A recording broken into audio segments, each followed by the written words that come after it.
If you're a DIY band releasing your own music, there's a good chance you thought this. Do we actually need a mastering engineer, or is that just an extra expense? And honestly, that's a fair question. Budgets are tight. Everyone's wearing multiple hats. And mastering is one of the most misunderstood stages of production. But here's the uncomfortable truth. Skipping proper mastering is one of the fastest ways to make a great mix feel underwhelming. So in this video, I'm breaking down what mastering actually does, why most bands skip a dedicated mastering engineer, and the 3 biggest reasons using one can dramatically improve your release. Let's start simple. Mastering is the final stage of the production process after mixing. It focuses on final tonal balance, loudness and dynamics, translation across all playback systems, and preparing your song for release formats. If mixing is about making the song sound good, mastering is about making it survive in the real world. A good master should hold up next to professional releases, sound consistent across devices, and feel finished, not just done. Now, full transparency, because of budgets, about half of the songs I mix for bands also get mastered by me. I did a video breaking down my exact mastering chain, which you can check out here. That's extremely common, especially in the DIY metal scene, but common doesn't mean ideal. Just because something works doesn't mean it's the best possible version of your music. And there are very specific reasons why separating mixing and mastering, when possible, leads to a stronger release. Let's get into the first one. This is the biggest reason. When you're mixing a song, you're deep inside it. You've heard it 100 times. You're obsessing over tiny EQ moves, automation, and micro details. And at some point, you stop hearing the song and only hear the process. This is the exact same thing musicians experience when writing or recording. You start making decisions based on habit, muscle memory, or what you think is right, not what actually feels right anymore. A mastering engineer comes in with fresh ears, 0 emotional attachment, and one goal: make the song translate and hit emotionally. They're not thinking about how long the mix took. They're not attached to a specific tone or part. They're listening like a first-time listener, but with extremely trained ears. They don't care how hard that snare was to dial in. They care if it actually works in the context of the song. That outside perspective often reveals low-end issues you've compensated for without realizing, harshness you've grown used to, or balances that technically work but emotionally fall flat. And these are the kinds of issues that are almost impossible to hear once you've lived inside a mix for too long. Sometimes the most valuable thing a mastering engineer brings isn't a plug-in chain or gear. It's objectivity. Here's a mindset shift a lot of bands struggle with. The best records are almost never made by one person doing everything. Music production isn't about proving you can do it all.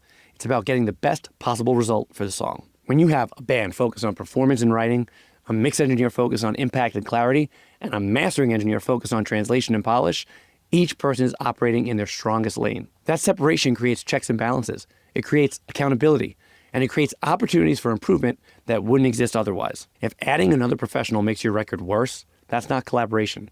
That's a red flag. A good mastering engineer isn't trying to fix your mix. They're respecting what's already there and enhancing it. They might slightly reshape the low end so it hits harder everywhere, bring out clarity without making the mix aggressive, or help the song sit better next to other releases in your genre. It's that final layer of refinement, that last 5 to 10%, that separates something from sounding good to something that sounds finished. This is where a lot of great mixes quietly fall apart. A mix that sounds amazing in your studio does not automatically translate everywhere else. Your room, your monitors, your headphones, your listening level. All of those influence the decisions you make in a mix. Mastering engineers spend their entire careers focused on one thing: how music translates outside the studio. They specialize on making low-end work on small speakers, preventing harshness on earbuds, and keeping punch while controlling loudness. If your song only sounds good in one room, it's not finished. And translation isn't just about playback systems. It's also about formats. Streaming platforms, CD, vinyl.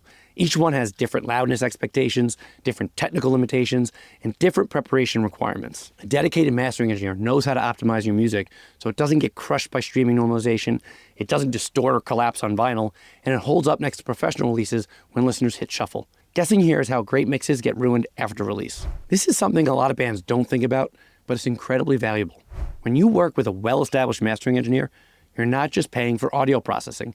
You're forming a professional relationship with someone who has deep connections within the music industry. Established mastering engineers work with labels, producers, mixing engineers, managers, and other artists constantly. They hear a massive volume of music and interact with people at every level of the industry. That doesn't mean they're going to get you magically signed, but it does mean you're building real relationships in the professional ecosystem. Your name becomes familiar. Your band becomes a reference point. Your work gets associated with quality. Over time, those relationships matter. Music careers are built on trust and reputation, and working with respected professionals helps place you inside that network instead of outside of it. Now, one important note: If you're going to hire a mastering engineer, experience matters a lot. The goal of mastering is never to make the song worse than the mix. If the master sounds worse than the mix, something went very wrong. An established mastering engineer knows how far to push loudness, when to stop, and how to respect the mix instead of fighting it. Mastering is subtle, but bad mastering is painfully obvious. So to recap, the 3 biggest reasons to use a dedicated mastering engineer are outside perspective, better collaboration, and reliable translation and format optimization. And as a bonus, networking and long-term industry relationships. If you're spending months writing, recording, and mixing a song, skipping proper mastering is like stopping 5 feet before the finish line. If this helped, drop a comment and tell me how you're handling mastering right now. And if you want more no BS production advice for DIY metal bands, make sure you're subscribed. I'll see you on the next one.